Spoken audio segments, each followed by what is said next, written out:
Halo guys, selamat datang di 1% Podcast. 1% Podcast adalah bagian dari 1% startup life school terbesar di Indonesia. Dalam podcast ini kita bakal ngebahas topik-topik seputar kesehatan mental, pengembangan diri, serta edukasi life skills dengan tamu yang handal di bidangnya. Kami ingin kamu untuk bisa mendapatkan insight baru dan berkembang seenggaknya 1% setiap harinya. So that's all, enjoy 1% Podcast untuk hidup seutuhnya.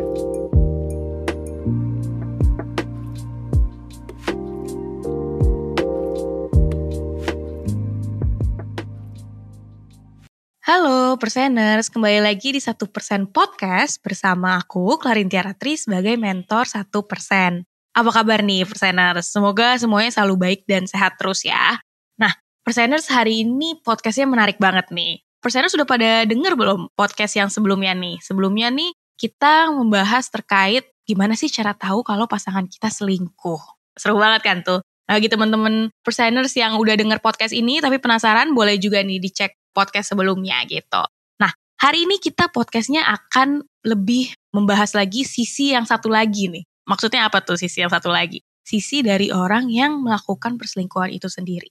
Nah, tapi sebelum ke situ, aku juga tidak sendiri nih di podcast hari ini. Aku juga ditemani oleh another mentor 1%, ada Kak Sahila. Halo Kak Sahila. Hai Kak Inta, hai Persaners. Halo, apa kabar Kak? Baik Kak, kalau Kakak sendiri gimana nih? Semoga baik-baik juga ya. Baik juga dong, puji Tuhan. Nah, ini lagi seru banget ya Kak Sahila ngomongin tentang topik ini, karena ada nonton gak tuh film itu tuh, yang It's Not Her Dream itu? Wah, itu aku baru nonton di episode sampai 3 lah ya. Itu nontonnya aja udah kayak, aduh sanggup gak ya nih ngelanjutin gitu. Terus tiba-tiba disuruh bikin podcast ini ya Kak ya? Iya kan, aduh relate tuh ya. Kayaknya Perseners juga pada penasaran nih ya ngomongin tentang itu scene yang ada di mana-mana tuh, di meme banyak banget. Mungkin kita juga bisa bahas hari ini kali ya, kenapa orang tuh bisa melakukan hal itu gitu. Kenapa si Mas Arisnya tuh bisa melakukan hal itu gitu kali ya. Oke, sebelum mulai nih Kak Sahila, mungkin aku mau nanya dulu deh. Kak Sahila ini punya nggak nih pengalaman-pengalaman yang berkaitan dengan hubungan romantis gitu ya dengan pasangan, tapi menghadapi godaan-godaan juga nih untuk selingkuh? Oke, ini sebenarnya ada banget ya gitu. Tapi anggaplah di sini we're not a saint. Kita cuma manusia biasa yang memang dalam memiliki hubungan itu mungkin adanya godaan gitu ya. Nah, aku pernah juga pacaran ini 10 tahun dan di dalam perjalanan ini kan pasti akan ada sesuatu hal terus ya. Kayak mungkin ketemu dunia baru, terus habis itu ketemu berantem-berantem yang lagi gila-gila banget gitu. Nah itu ada lah ya terbesit pasti godaan-godaan itu gitu. Ada orang lain nih yang lebih baik, yang kayak lebih cocok gitu. Tergoda lah gitu sih paling Kak Inta. Kalau misalkan Kak Inta sendiri ada nggak? Iya, aku setuju sih tadi sama contohnya Kak Sahila juga, bahwa in long term relationship ya, mau berapa tahun, 3 tahun, 4 tahun, 5 tahun, sampai 10 tahun, ataupun nanti udah menikah, kecenderungannya pasti ada yang namanya godaan. Aku disclaimer dulu, kecenderungannya ada yang namanya godaan, bukan yang pasti ada selingkuh. Makanya yang kita bahas hari ini adalah bagaimana kita juga menghadapi godaan-godaan tersebut gitu. Kalau misalkan aku ditanya ada atau enggak, tentu ada gitu, because I'm in a long term relationship gitu. Yang namanya tadi yang Kak Sahila bilang juga, kita ada berantem-berantemnya ketemu di hubungan jangka panjang, ada mungkin bosan-bosannya juga, atau apa gitu, udah mulai monoton atau gimana, itu terus tiba-tiba ada sesuatu yang baru nih, misalnya tempat kerja baru, atau apa baru, kayak wah gitu. Nah itu temptationnya pasti ada sih, pernah ada. Nah mungkin kalau misalnya aku review sedikit juga ya Kak Sahila ya, dari podcast kita sebelumnya, bahwa perselingkuhan itu adalah betrayal of trust and commitment gitu. Jadi suatu, kalau dramatisnya bahasa Indonesia adalah suatu pengkhianatan dari rasa percaya dan komitmen di suatu hubungan. Mungkin aku mau nanya nih Kak Sahila, kenapa sih kita bisa melakukan hal tersebut gitu? Oke, berarti kita ngobrolin hal yang sesuai judul podcast hari ini ya. Kayak kenapa sih aku pengen selingkuh gitu. Nah, yang pertama aku pengen kita semua sebagai narasumber, host, dan juga personers gitu, samain dulu nih ya perspektifnya. Dimana kita ini melihat sudut pandang pelaku perselingkuhan bukan untuk membenarkan perilakunya ya, tapi hanya untuk memahami alasannya nih. Karena kita paham ya, sebagai manusia itu adalah hal yang biasa itu untuk mengalami godaan kok gitu. Cuman kita sebagai manusia kan bisa mengkontrol perilaku kita ya. Tapi gitu kan orang-orang biasanya suka nanya, kayaknya aku bingung sendiri sih, kenapa sih aku masih pengen selingkuh gitu. Ada beberapa poin nih. Yang pertama ya, sometimes we cheat because kita nggak tahu cara untuk break up kayak gimana. Dan perselingkuhan itu ngasih kita a good excuse gitu. A way out gitu ya. Gitu. Misalkan ya, kadang kita jadi tempted to sabotage our relationship karena sebenarnya unconsciously kita nih takut sama komitmen. Misalkan kayak gitu. Nah, yang kedua gitu, pasangannya nih sangat posesif dan juga cemburu. Kayak, aku nggak ngapa-ngapain aja, kok aku dituduh ya? Kenapa nggak sekalian aja selingkuh beneran? Gitu. Itu mungkin banget nih. Terus habis itu yang ketiga, aku nemuin aja koneksi yang lebih dengan orang lain. Even aku punya pasangan yang memang sudah sangat cukup buat aku gitu. Dan dia sangat memuaskan aku dalam hubungan gitu. Tapi akan mungkin banget aku ngerasa desire to cheat jika nemu orang yang memang sangat atraktif ataupun kompatibel sama aku gitu. Nah terus poin keempat gitu.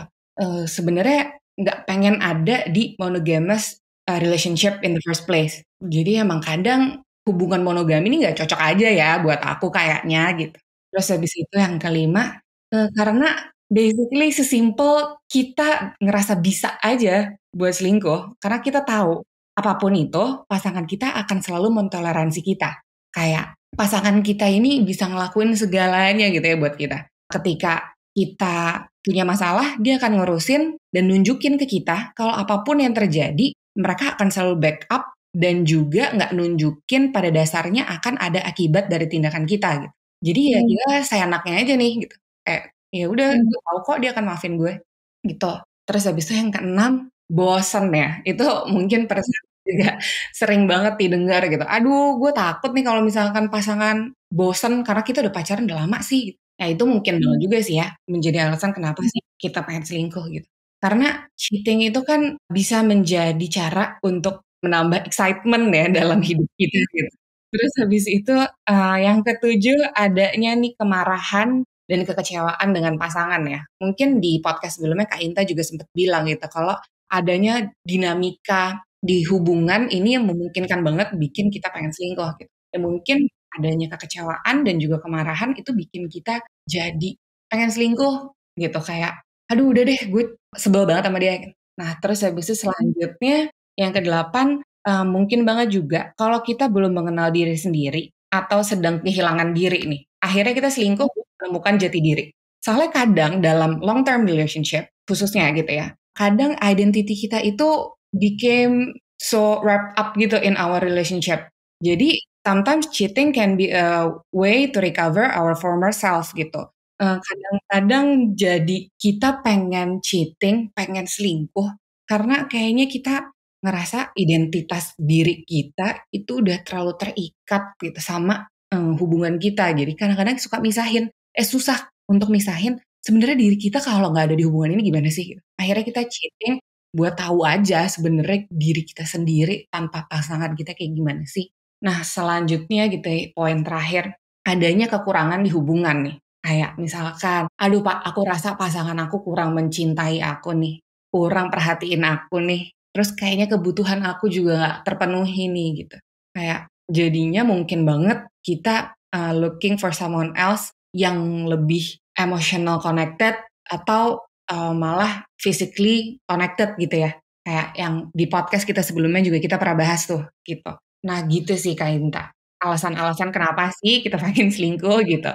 Nah tapi lagi-lagi ya perteners kita perlu pikirin lagi nih. Ini adalah alasan umum kenapa kita pengen selingkuh. Cuman ini bukanlah alasan yang membenarkan kenapa kita selingkuh ya perteners. Ini kan hanya possible reasons, tapi yang penting kan sebenarnya bagaimana individu menghadapi perasaan-perasaan ini gak sih? Gitu. Jadi kalau misalkan yang tadi bilang ada kekurangan di hubungan, bukan berarti kita menyalahkan pasangannya loh. Ya kan? Kita gak bilang kayak, oh dia selingkuh karena kamu kayak gini. Tapi lebih kayak, oh ini possible reasons, tapi sebenarnya balik lagi bagaimana si orangnya ini, si individunya ini tuh ngadepin ini gimana gitu. Yang berhubungan juga ke poin kita selanjutnya ya Kak Sahila ya. Iya, sama sebenarnya ini aku pengen ngobrol juga. kan kita tahu ya segala perasaan kita ini adalah valid gitu. Kayak kita ngerasa adanya yang, aduh ngerasa kurang nih dicintain gitu. Itu valid. Cuman actions kita dengan selingkuh itu tidak valid ya. Betul, betul. Exactly.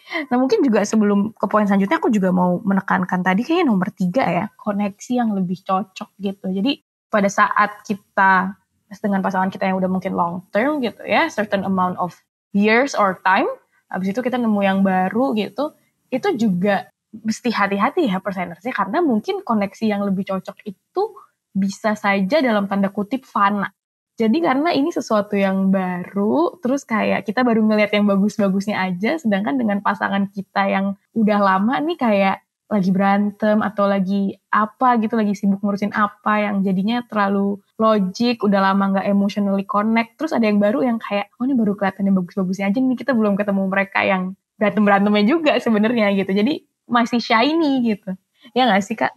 Bener banget. Bahkan ternyata kadang kalau kita benar-benar selingkuh, terus habis itu kita menjalin hubungan dengan dia gitu, ya mungkin banget untuk surprise, terkaget-kaget Iya, juga ya bener. gitu. Dan kayak aduh nyesel juga nih gitu. Betul banget. Kayak, lah ternyata kayak gini gitu. I see. Nah oke, tadi sekarang kita ngomongin betapa bahwa ini possible reasons, tapi sebenarnya what matters adalah how you deal with the feelings itself gitu ya, karena feelingnya sendiri adalah valid. Nah kalau misalkan how to deal-nya itu, gimana sih sebenarnya Kak Sahila caranya? Oke. Nah, biasanya sebenarnya nih ya, untuk sebelum menjawab itu gitu, kita yang ngerasa pengen selingkuh, itu sebenarnya tahu kok kalau misalkan selingkuh itu salah gitu ya. Harusnya akhirin dulu hubungan ini, baru abis itu pacaran lagi deh sama orang lain, atau deket lagi deh sama orang lain. Dan pokoknya kalau kita selingkuh tuh salah deh, kita tahu banget. Cuman kadang ada rasanya tuh nggak bisa ninggalin pasangan yang sekarang. Mungkin karena dia punya banyak kelebihan lain dan dia bisa memenuhi kebutuhan yang memang kita prioritaskan gitu. Contohnya, dia doang nih yang bisa terima kekurangan aku. Tapi sebenarnya perhatian dari dia kurang sih. Makanya aku pengen sama dia. Jadi aku cari orang yang bisa perhatian sama aku, yang ngasih aku waktu, nggak terlalu sibuk deh gitu. Bikin aku ngerasa center of the attention-nya mereka gitu. Nah, tapi gitu kan kita tahu ya kita salah gitu dan kadang kita pengen ngerem gitu. Aduh, ya udah deh. Aku tahu aku pengen selingkuh, cuman aku pengen ngatasin ini. Nah, biasanya gimana sih cara-caranya gitu ya? Kalau misalkan kita pengen selingkuh gitu, ketahuilah dulu kalau misalkan kita tuh punya loh kekuatan untuk menahan keinginan itu. Kita sebagai manusia punya banget kekuatan itu. Jadi langkah yang pertama menurutku adalah self-reflect. Apa sih alasannya yang benar-benar bikin kita pengen selingkuh? Kan tadi kita udah ngobrolin panjang lebar ya, ada beberapa alasan, 9 poin gitu. Apakah 9 poin tersebut menjadi salah satu alasan kenapa kita pengen selingkuh gitu? Nah, misalkan ya, kalau emang ternyata kita cuman pengen putus aja sih, cuma deg-degan nih ngomongnya gitu. Jadi kita lebih milih cara selingkuh gitu. Sebenarnya mending kita ngomong aja jujur pengen putus. Karena dengan adanya perselingkuhan mungkin akan memperburuk suasana kan ya. Kita nggak tahu nih kayak gimana selanjutnya. Terus atau kalau kita ngerasa lagi kehilangan ataupun belum menemukan identitas diri karena terus-terusan bareng sama pasangan gitu. Yang kita bisa lakukan itu mungkin make sure kita still devoting time to things other than our relationship. Kita explore deh bagian aspek-aspek kehidupan kita yang lain gitu. Mungkin salah satunya kita bisa solo adventure gitu. Nah, terus habis itu kalau misalkan emang hanya tertarik sama orang lain yang kayaknya kita nggak bisa resist gitu. Bisa banget hindarin sepenuhnya melihat orang yang buat kita tertarik. Atau paling enggak, cobalah untuk nggak sendirian sama mereka. Karena kalau kita cuma ngomong sama diri sendiri, aku bisa lah temenan doang sama dia gitu. Itu bisa banget, cuman akan memperpanjang godaan kita aja gitu. Kayak itu deny aja gitu. Sebenarnya kita tertarik sama dia. Padahal ya kalau misalnya diterusin mungkin kita akan sebenarnya tersiksa juga gitu ya. Kayak sebenarnya gue tertarik sih, sebenarnya gue tertarik lagi gitu. Ya udah, caranya mungkin kita bisa hindarin aja gitu ya. Terus habis itu kalau emang kita find ourselves constantly wanting to date or sleep with other people, mungkin open relationship adalah gaya kamu nih gitu. Pokoknya explore, coba tipe-tipe relationship yang bukan monogami gitu ya, tapi asalkan konsensual. dan mungkin bisa bring to your partner ide-ide itu, atau bahkan udahkan dulu, terus habis itu selanjutnya kita seek for open relationship ataupun cara lain selain monogami gitu. Terakhir mungkin kalau misalkan karena hanya bosan gitu atau butuh variasi gitu kan biasanya kita, boleh banget nih go on a new or unusual date atau ambil liburan bareng ataupun sendiri gitu untuk make things fun again. Karena memang working through these issues together can be harder than just cheat ya. Makanya banyak orang itu milih untuk cheat karena itu dirasa lebih gampang. Tapi sebenarnya kasih tahu dan obrolin ke pasangan itu malah bikin kita bisa lebih deket lagi dibanding malah jadi lebih jatuh hubungannya. Nah selanjutnya step kedua gitu, kita bisa banget mempertimbangkan konsekuensi yang sangat nyata dari selingkuh ini sendiri gitu. Kita harus sepenuhnya menyadari nih, apa yang bisa terjadi jika kita hanya bertindak berdasarkan keinginan kita doang gitu.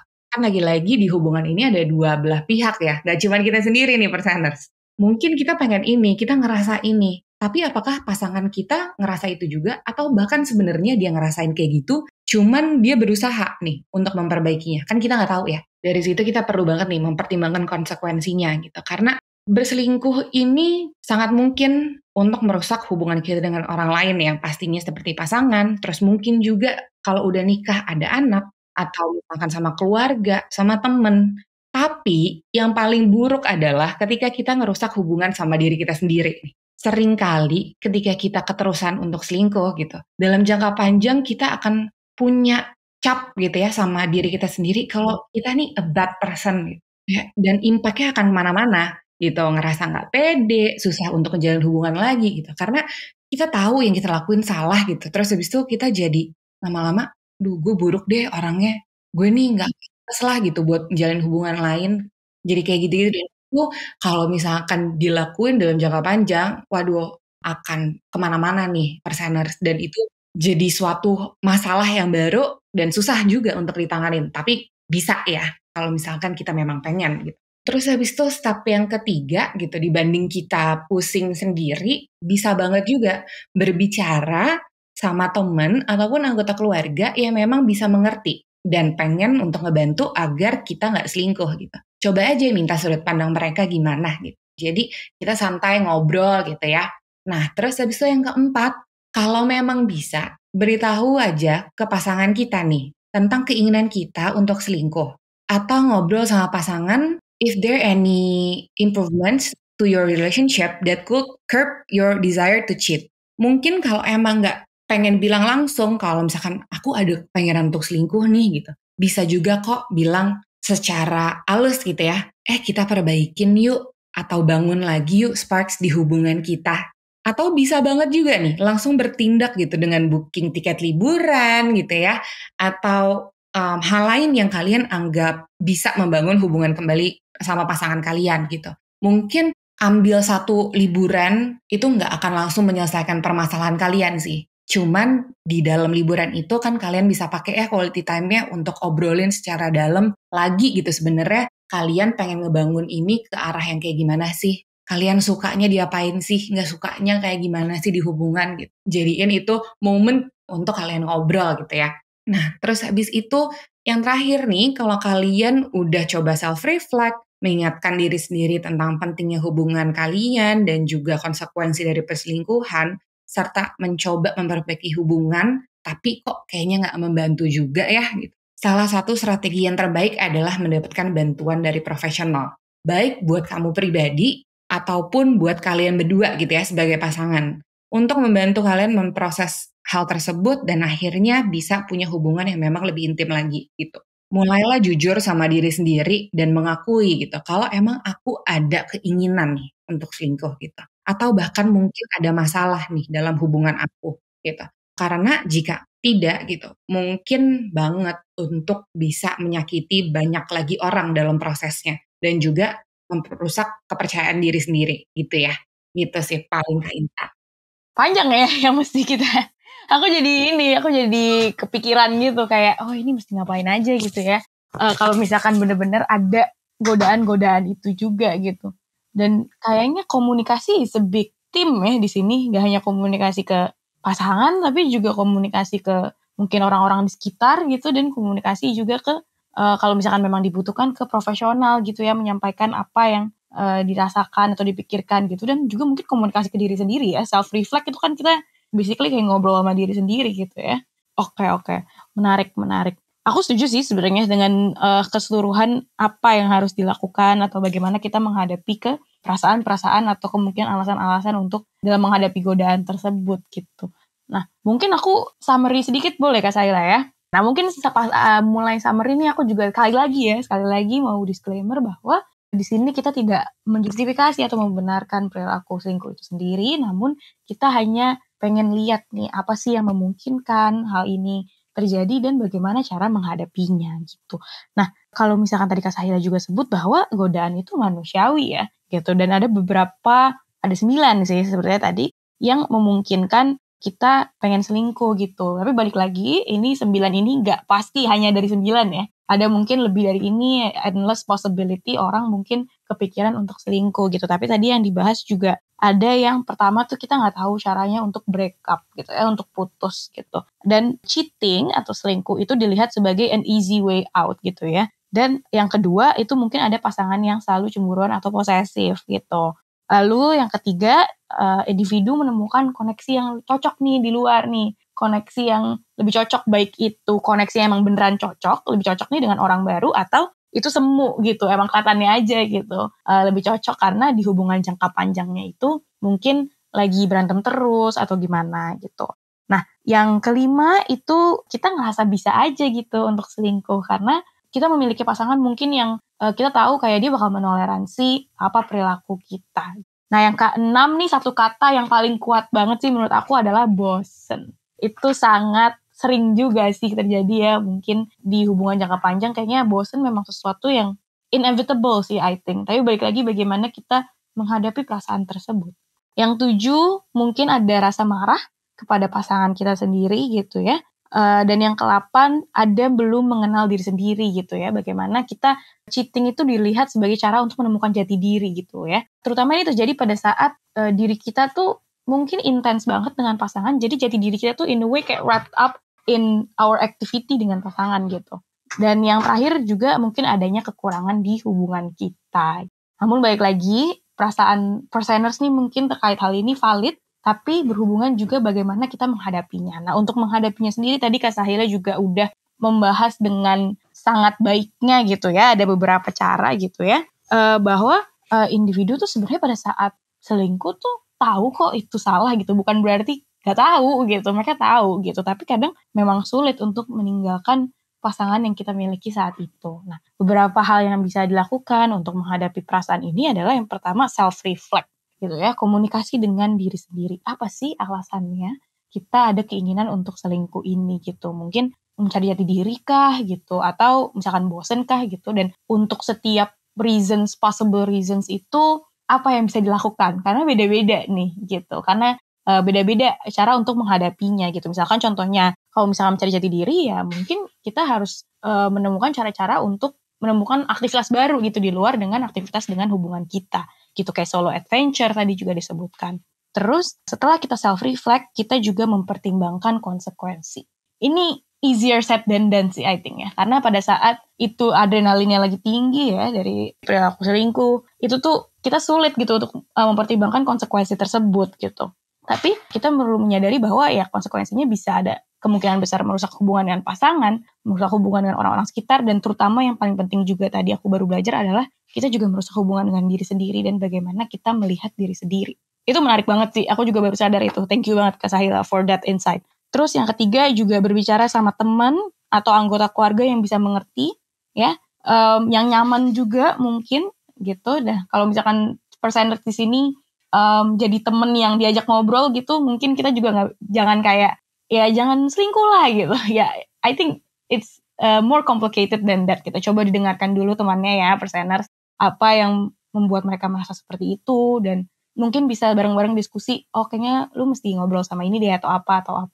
Dan nomor 4 adalah kalau bisa juga bahas sama pasangan ya, sama pasangan terkait ada perasaan kamu nih kayaknya hubungan kita kayak gini, atau aku tertarik sama ini nih, gimana ya gitu. Jadi balik lagi communication is key sih perseners di sini I think ya. Dan yang terakhir adalah kalau misalkan memang sudah sulit nih, udah overwhelming, the feeling itself, bisa mencari bantuan ke profesional gitu ya. Ke psikolog gitu ya kalau misalkan butuh ngobrol lebih lanjut lagi. Gitu sih summary dari aku. Dari Kak Sahila mungkin ada yang mau ditambahin?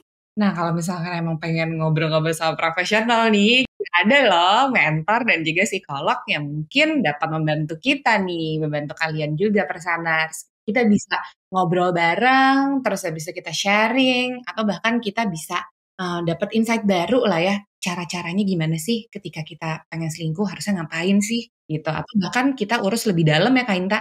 Ini halus banget ya Kak Sahila menyambungkannya. Bener banget perseners. Jadi kalau misalkan belum mau ngobrol nih, mau cari tahu lebih lanjut dulu, boleh banget ke YouTube-nya 1%, atau ke Instagram-nya 1% di @1%official. Tapi kalau misalkan udah merasa kayak, aduh I need to talk to someone, professional ya, bisa ke 1%.net, itu bisa book sesi konseling dengan psikolog atau sesi mentoring dengan mentor. Yang mungkin ketemunya sama aku dan Kak Sahila lagi nih kayaknya ya.